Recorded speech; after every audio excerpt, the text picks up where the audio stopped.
ओम गुरुर्ब्रह्मा गुरुर्विष्णु गुरुर्देवो महेश्वरा गुरुर्साक्षात् परम ब्रह्म तस्मै श्री गुरुवे नमः। पांडव और द्रौपदी आपस में सत्संग कर रहे हैं, भगवान कृष्ण की महिमा का वर्णन कर रहे हैं। उसी समय दुर्वासा ऋषि वहां पहुंच जाते हैं और धर्मराज जी से प्रश्न करते हैं ये धर्मराज, मैंने 10,000 ब्राह्मणों के साथ आपके यहाँ आया हूँ, भूखा हूँ, मुझे भोजन कराओ। धर्मराज जी तो गंभीर है, बहुत शांत हैं, कुछ नहीं बोलते।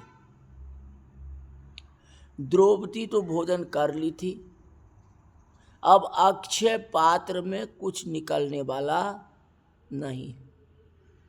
अति दुख में कभी मैंने अपना धर्म तो छोड़, मन में धर्मराज जी विचारते हैं जो अति दुख में मैंने कभी अपना धर्म तो छोड़ा नहीं, आज मुझे धर्म छोड़ना पड़ेगा, ऐसा नहीं हो सकता है। मैंने कभी पाप किया ही नहीं, महान से महान दुख हुआ तो भी पाप नहीं किया। ये आज हम कैसे दुर्वासा ऋषि को कहो ये अक्षय पात्र में भोजन नहीं, अति दुख हो रहा है। मेरे भगवान की कैसी लीला है। धीरे धीरे गंभीर भाव से धर्मराज जी हाथ जोड़े, दुर्वासा ऋषि से कहे कि आपने बहुत कृपा की, जो 10,000 ब्राह्मणों के साथ आए, आप सब गंगा जी में स्नान करें, तब तक हमारी रसोई तैयार हो जाएगी। दुर्वासा ऋषि ने कहा कि सभी को स्नान करने की इच्छा तो है, चलो 1-1.25 घंटा में स्नान करके मैं आता हूँ। 1.25 घंटा के अंदर में, क्योंकि भूख बड़ी जोर लगी है, इसलिए मैं जल्दी जल्दी स्नान करके आ रहा हूँ। तब तक भोजन बना हुआ होना चाहिए। अति शांत धर्मराज जी ध्यान करते हैं, क्या होगा। भीम अर्जुन को भय लगता है, जो मेरे भाई साहब तो हाँ कह दिए जो आप स्नान करके आओ, लेकिन क्या होगा। द्रौपदी विचार करती है, जो सुना है जो दुर्वासा तो बहुत क्रोधी है, अगर समय पर भोजन नहीं मिला तो कहीं किंसाइत श्राप न दे दे। भगवान कृष्ण को पुकारे, हे कृष्ण मुझे बचाओ, आप अगर रक्षा नहीं करोगे तो कौन मुझे रक्षा करेगा। दोषा नहीं है, द्वारिकानाथ बचाओ। द्वारिकानाथ द्वारिका में उस समय रुक्मिणी के महल में आराम कर रहे थे। कहते हैं कोई भी जीव प्रेम से जब परमात्मा को पुकारता है तो भगवान के नाम का कीर्तन करता हुआ जब तन्मय हो जाता है तो भगवान जग जाते हैं और भगवान उसकी रक्षा करते। द्वारिकानाथ एकाएक जागे, रुक्मिणी जी द्वारिकानाथ की सेवा में है, सोने की थाली में सुंदर मेवा ले आई, प्रभु को मनाती है, मैं प्रेम से मेवा लाई हूं, आप इसे स्वीकार करें। इतना दिन कहाँ कहते थे, इतना दिन सीधे थाली लेकर के भगवान के सामने रख देते थे कि भगवान भोजन करो, हाँ। लेकिन आज जो है कहते मैं प्रेम से लाया हूं। क्या लाया हूं, मेवा लाया हूं, आप इसे स्वीकार करें। उधर द्रौपदी कहती है कृष्ण कृष्ण कृष्ण। भगवान के कानों में आवाज आती है, आर्तनाद। भगवान की आंख में आंसू आ गए। रुक्मिणी पूछती आपको क्या हो गया द्वारिकानाथ, क्या पांडव दुखी है क्या। रुक्मिणी ने कहा भगवान कहते हाँ मैंने सुना तो है जो पांडव वन में दुखी है और दुखी अवस्था में मुझे पुकारा है, पर अभी इस मेवा को क्या करो, मेवा तो आप स्वीकार करें। रुक्मिणी कहती है ये मेवा भोजन जो है ये आप स्वीकार करें। कहते इसमें भोजन नहीं कर सकता क्योंकि भक्त पुकार रहा है मेरे को, पांडव पुकार रहे। कहने का मतलब है अगर कोई वैष्णव जब दुखी होता है तो भगवान को भोजन अच्छा नहीं लगता। तो हमारे भक्त दुखी है हम भोजन करें ये नहीं हो सकता है। जबरदस्ती रुक्मिणी खिलाना चाहती है, हाथ में मेवा दे दी, भोजन दे दी। भगवान जूठे हाथे छोड़ करके वहां से चले आए, अन्न को अपमानित कर दिए। कहते भक्त के सामने अन्न भी जो है फीका है। जो लाखों तुम मेवा लाओ या मिश्री लाओ या माखन लाओ सारे के सारे बेकार है। कहते द्रौपदी की तो बहुत इच्छा है कि दुर्वासा ऋषि के आने से पहले हमारे श्री कृष्ण आ जाए, तब ये तो बात बनेगी, नहीं तो नहीं बनेगी। मैं दुर्वासा ऋषि को क्या मुंह दिखाऊंगी। मेरे भगवान दुर्वासा ऋषि को समझा देंगे। कृष्ण कृष्ण कृष्ण बार बार आवाज लगा। भगवान तो अभी तो मेवा को छोड़ करके आए हैं, रुक्मिणी को समझा करके अभी तो रास्ते में ही है, तो भी दोबारा कहते हैं कृष्ण कृष्ण कृष्ण। दुर्वासा ऋषि की आने का समय हो गया है।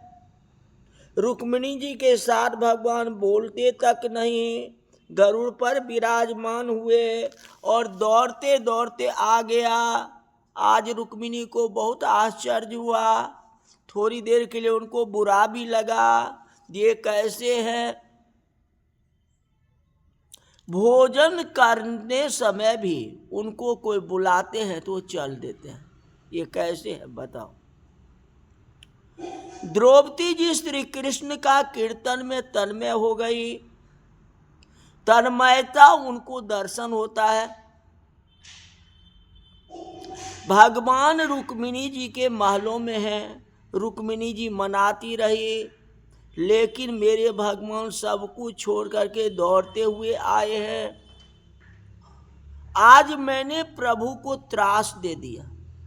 भगवान पहुंचते हैं, भगवान को सन्मुख होता है, द्रौपदी डर जाती है, कहती आज मैंने भगवान को बहुत बड़ा त्रास दे दिया, मैंने इनको भोजन में भंग कर दिया।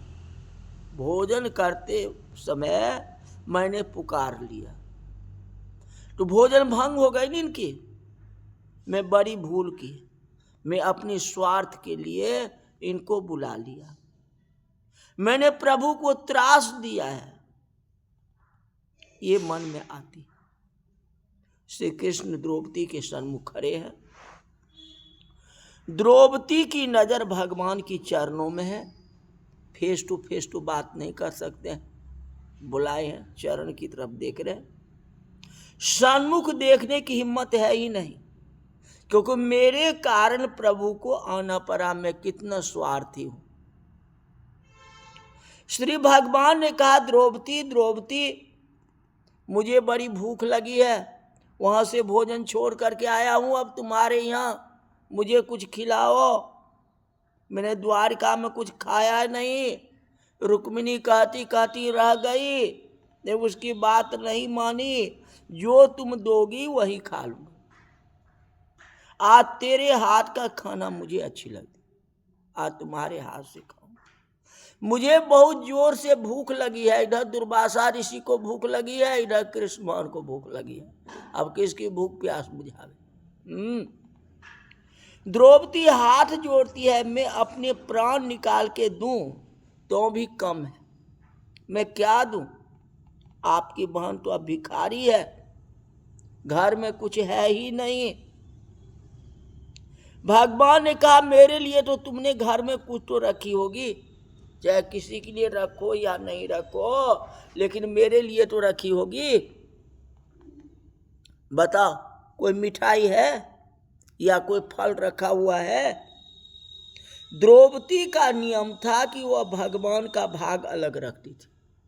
जैसे हम लोग गोग्रास निकालते हैं, वैसे ही जो है द्रौपदी का नियम था, जब ये मेरे भगवान के लिए।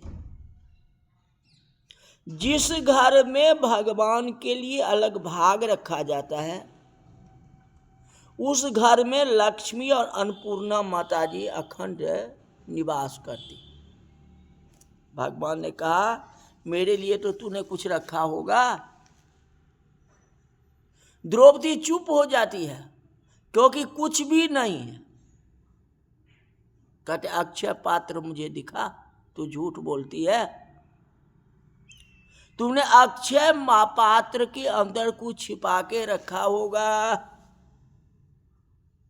द्रौपदी अक्षय पात्र उठाया और भगवान के हाथ में दे दिया। बहुत दिन का भूखा जैसे भोजन खोज लेता है, वैसे ही भगवान कृष्ण ने एक भाजी का पत्ता खोज लिया। मतलब कि साग बनाई होगी तो साग के पत्ते उसमें जो है एक चिपका हुआ था। भगवान का मेरे लिए तो यही बहुत बड़ा काफी है, एक पत्ता तो है इसमें चिपका हुआ। आज जगत के सभी जीवों की तृप्ति होगी। सभी जीवों में अंतर्यामी रूप में मैं विद्यमान हूं, यह सिद्धांत सत्य है। गीता में लिखा, जो क्षेत्रज्ञं चापि मां विधि, शरीर क्षेत्र है, क्षेत्रज्ञ जो है भगवान श्री कृष्ण है। इदम शरीरम कौन्तेय अक्षेत्र मिथ्याभिधीयते, सभी में अंतर्यामी रूप से भगवान श्री कृष्ण है। क्षेत्र हम है, जीव जो है क्षेत्र है, और क्षेत्र में भगवान निवास करते हैं। यही सिद्धांत जो है सत्य है। तो जगत के सभी जीव तृप्त हो जाए। भगवान ने भाजी का पान मुख में दिया। द्रौपदी ने हाथ जोड़े। द्रौपदी का प्रेम देख करके तृप्त हुए, बहुत खुश हुए। इसकी प्रेम कितनी बड़ी है। जो प्रभु को प्रसन्न कर देता है वह जगत को प्रसन्न करता है। जो भगवान के स्वरूप को जानता है वही तो जगत को जानेगा, दूसरा कौन जान सकता है। बहुत से लोग साधु संत को भोजन तो कराते हैं, ब्राह्मणों को भी भोजन कराते हैं, गरीबों को अन्न दान करते हैं। अच्छा है, अति उत्तम तो है। लेकिन यह है कि घर में ही पवित्रता से प्रेम से भगवान के लिए सुंदर सामग्री तो बनाए। मेरे भगवान कब आएंगे, मेरे भगवान कब भोजन करेंगे। भगवान के लिए आप क्या करते हो? प्रेम से बाल कृष्ण को तो पहले मनाओ, बाल कृष्ण को खिलाओ, प्रेम से उनसे बातें तो करो। जो प्रेम से मनाता है तो बाल कृष्ण थोड़ा सा ठुमुक ठुमुक चलते चलते आपके पास पहुंच जाएंगे, और जो रूखा सूखा बनाएंगे वह जो है खा ले। भगवान प्रेम से भोजन करते हैं, उसको जगत को भोजन कराने का पुण्य मिलता है। जो कृष्ण भगवान को प्रसन्न करता है वह जो है जगत को प्रसन्न कर देता है।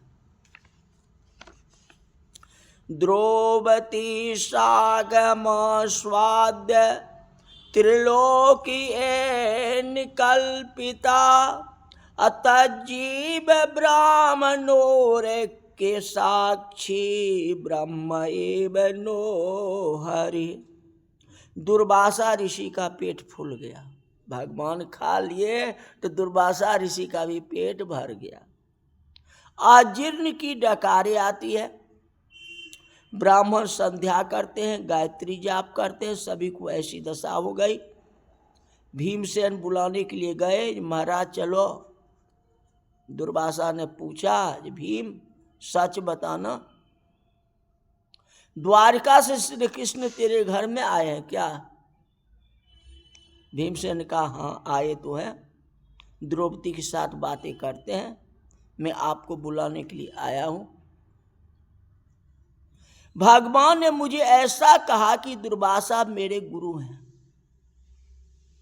आज गुरु को मैं भोजन परोसने वाला हूं, भगवान परोसने के लिए आए हैं, आप उनके गुरु हैं, ऐसा कह रहे थे। दुर्वासा हाथ जोड़े और कहा, मैं उनका गुरु नहीं, मेरे गुरु को भी दादा गुरु श्री कृष्ण है। हमारे श्री कृष्ण जो है सतगुरु हैं, सतगुरु हैं, ऐसा लीला तो श्री कृष्ण ही कर सकते हैं। कहते भीम, मैंने बड़ी भारी भूल की जो 4 महीने तक दुर्योधन का अन्न खाया। दुर्वासा जी कहते हैं भीम को, ये बहुत बड़ी भूल की, यह पाप का अन्न, ये पाप का अन्न था। कहते कभी संध्या गायत्री में तन्मयता हुई नहीं, प्रेम से कभी हृदय पिघला नहीं, वह अन्न अशुद्ध था, मेरी भूल हो गई। मेरे घर में आने के बाद मेरा हृदय, तुम्हारे घर में आने के बाद मेरा हृदय शुद्ध हुआ। पांडवों का संयम, पांडवों का सदाचार, पांडवों की गाथा, पांडवों की सरलता, पांडवों की विचार विचार, साधु ब्राह्मणों को आदर का सद्भाव, ये संसार में किसी का हो जाए तो फिर भगवान की क्या कृपा है, बहुत बड़ी कृपा है। कोशिश करें, जैसे पांडव जो है अपने से बड़े को आदर करते थे, सम्मान करते थे, भूखे को खिलाते थे, वैसे हम लोग का भी कर्तव्य बनता है, कोई वस्तु को भगवान को अर्पण करो, भूखे को खिलाओ, सुख शांति रहेगी, सब तरह आनंद रहेगा। इस तरह आज की कथा यही तक रही। बोल वृंदावन बिहारी लाल की जय।